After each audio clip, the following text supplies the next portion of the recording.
Hello friends, welcome to my 90s on YouTube channel. If you are a new visitor on my YouTube channel, please press the subscribe button and hit the bell icon so you can get a notification after publishing my future videos. Let's learn how to customize status bar on Samsung Galaxy A20s mobile. Swap your notification bar to down. After, in the right side you can see here 3 dots icon. Click on it. After, click on this button order option.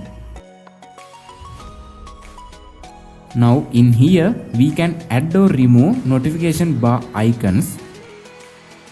If you want to remove Wi-Fi icon on your status bar, click and hold it and you can drag and drop it to here. If you want to add new icon to your status bar, you can drag and drop it to here. After, you can click on this done button. I think this video is very helpful to you.